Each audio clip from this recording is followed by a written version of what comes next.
Ladies and gentlemen, would you please welcome to the stage the chairman of Sheffield United Football Club and co-owner, Mr. Kevin McCabe. On the chair.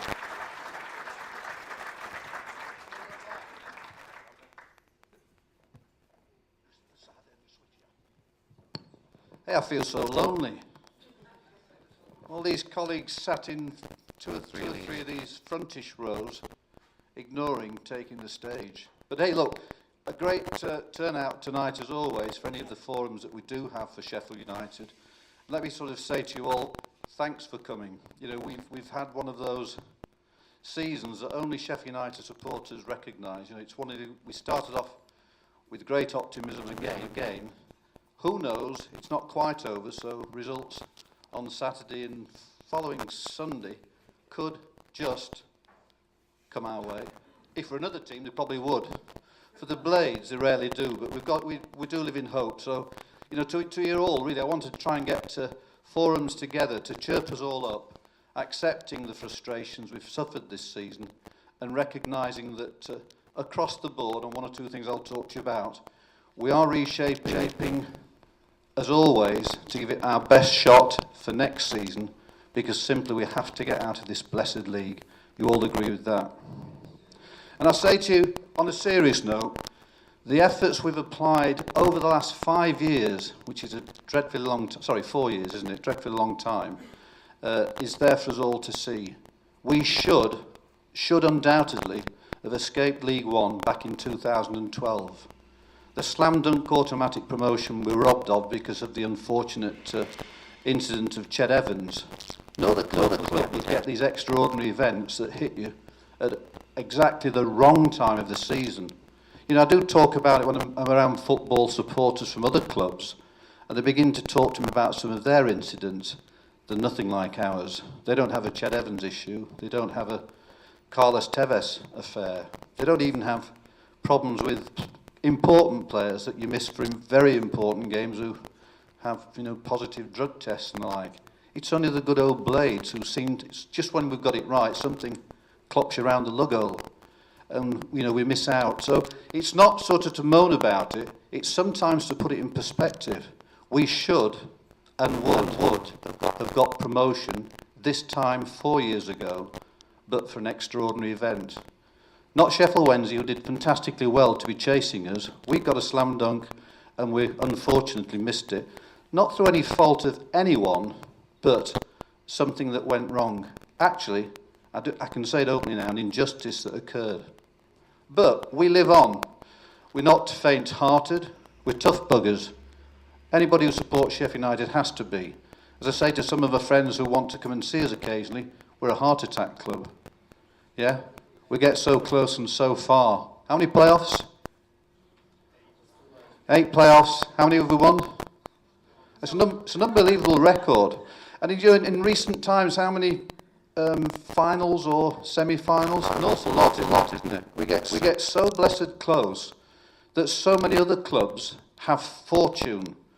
And fortune plays such a big part in the game of football. Far more so than rugby, you'll agree. You know, the best side normally wins in rugby. Far more so than other sports, even like cricket. Football often, the best side, sort of the best side, lose. And for Sheffield United at times, it's incidents, funny incidents, that always seem to work against us. But it will change next season. The inevitable rise of Sheffield United, not just back to the Championship, but back to the Premiership, will happen, believe me. Everything about this club has been worked out and structured to achieve what we achieved back in 2006.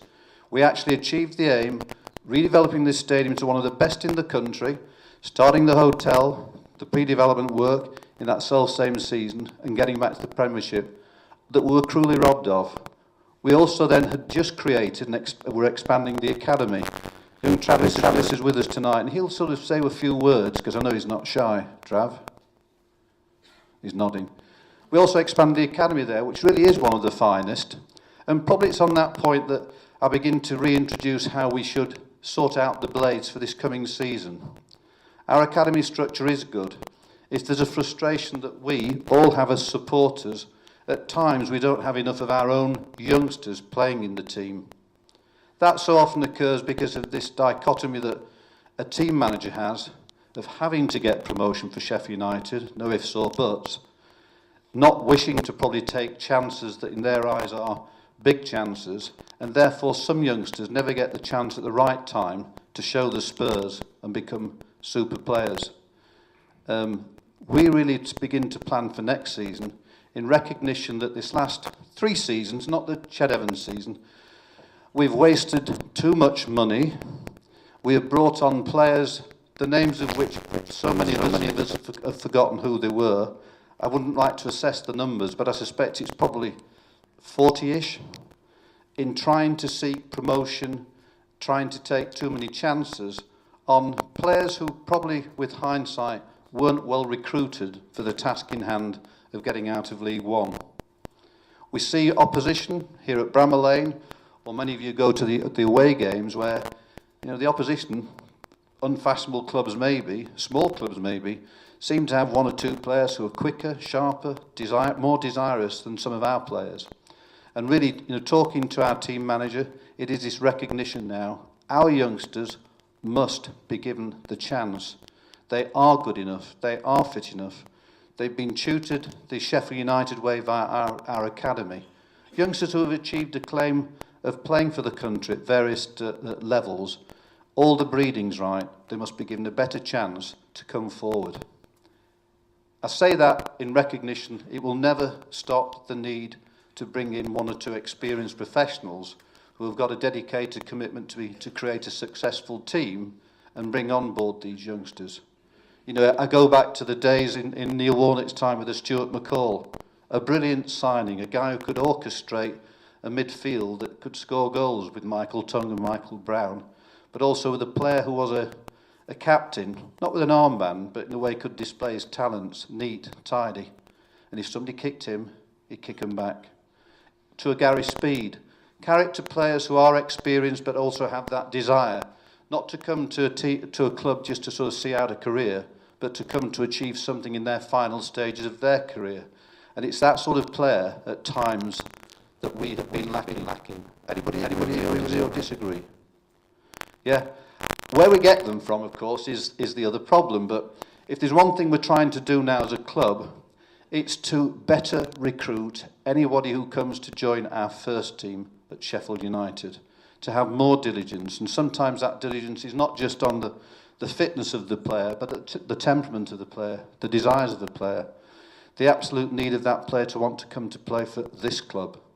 And so we are sort of reorganising many things we do at the club. So a brief summary, because I can't quack all night, it is your forum to throw questions back at me. A brief summary, at board level we'll be reorganising the board, all for positive reasons, and when I say the board it's representatives of Prince Abdullah and my own family, to make it more efficient. At executive level you probably recognise that in the last few months, back in December in fact, Mal Brannigan, our managing director, left, and we're reshaping executive for the off-the-field activities of Sheffield United, because we are a club. It is not just about first-team football. That may be our appetite looking forward to Saturday afternoon, but just bear in mind, the hub of the football team of this football club is not Bramall Lane, it's Shirecliffe. The team who represent the club come to their theatre every couple of weeks to play, don't they? Just like an actor going on stage. Where they actually trade the wares, get fit, talk tactics, and make it happen at young level and senior level is Shirecliffe. Supporters can forget that. That's one of the, it's one of the reasons we are such a great club. We've got everything that most other clubs, including near neighbours, just simply don't have. So we're reorganising on the playing side, the academy side, and Travis, you stand up, Travis, so people do know you. Travis is one of the young coaches we've had that has a fantastic reputation.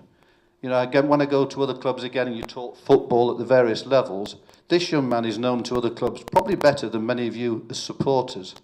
And part of our restructure, which is coincidental with Nick Cox leaving us, and Nick Cox has been our academy manager for 3 years, and regrettably he's leaving us to join Manchester United, a smaller club than ourselves.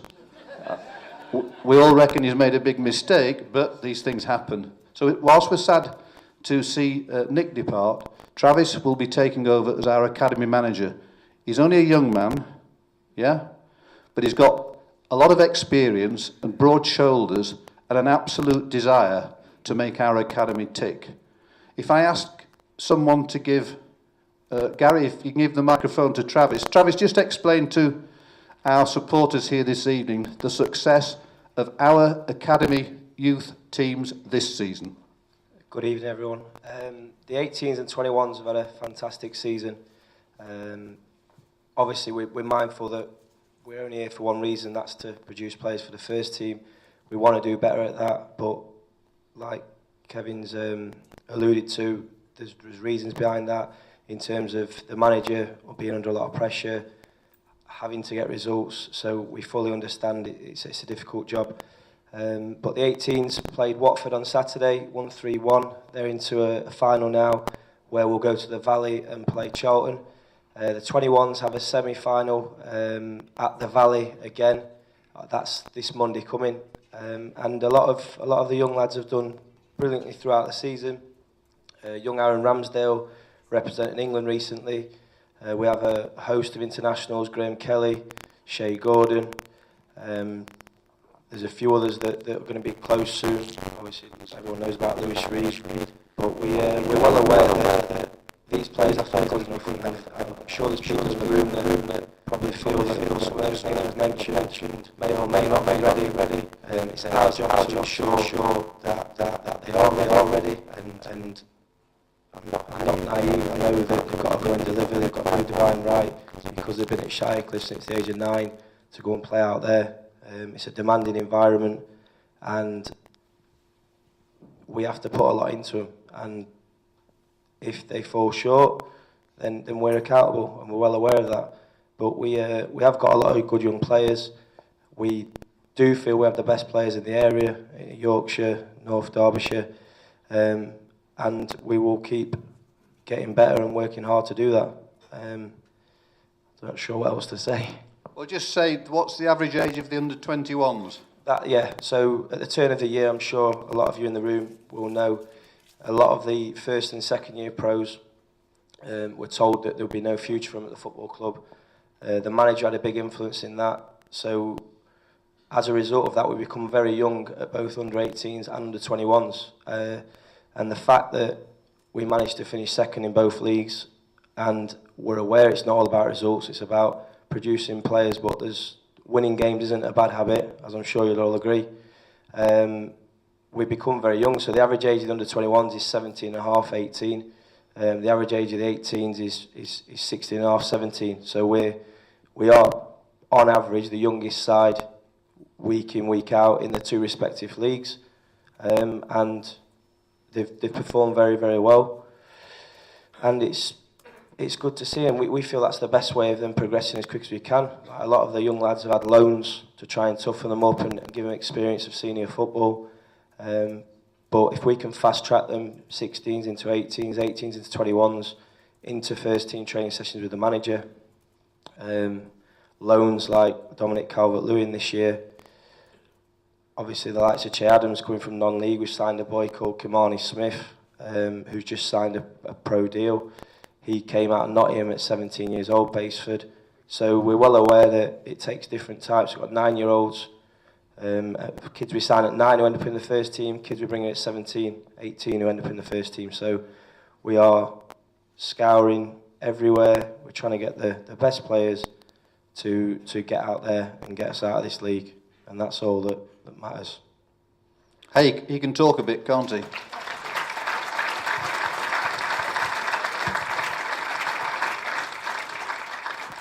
That's a great statement from Travis in quickly explaining to you all just how well our academy structure does work. And this season that's been disappointing thus far, because it's not quite over at first team level, but you know how well set we are for the talent that's coming through for seasons beyond that will be used. And I do think it's not be used for the wrong reason, because it's not this question how much you're going to spend on transfers. It's saying we must genuinely have talent in the academy youth system teams to play because of how well they've done yet again. So expect to see a lot more of our youngsters coming through next season and beyond, whichever league we're playing in. So the reorganisation is being sorted out. Again, so you get a better impression of what we've done to get it right for next season. We have what we loosely term a technical board or technical committee, which comprises of the team manager, comprises of the academy manager now, and Travis in his position. Carl Schieber, who's our head of football administration, who was introduced by John earlier, and by a managing director of the club. In other words, the people around there, chaired by my eldest son Scott, people around the table at the technical board are looking at how we should reshape the team, how we should actually look at the recruitment process in probably a more detailed way before on diligence to make the decisions better and make them to suit certain areas of the squad that need strengthening, not all areas, which has been the case over the last 3 years. So that's all being put in place really as we talk and get ready for the end of this season, ready for next. What else do I have to say? Well, some of it tonight is for you all to want to ask me questions, but go away with your own determination as we have, to go and tell friends to renew the season tickets. We're not a dead club. You know, when we get frustrated and disappointed, we all say bloody daft things. We've got so much going for us. Yes, we do need a wee bit of luck. I do keep saying it. I think any club that succeeds needs confidence and luck, and we don't have much luck, but it will come. So I really want you to all go back and talk to your colleagues, buy your season tickets where we have reduced prices to hopefully show to you all that we're encouraging you. This club is going to go places. This git will not rest easy until we do. You know, it is this dedication to get us back. Then I'll retire quietly. Okay.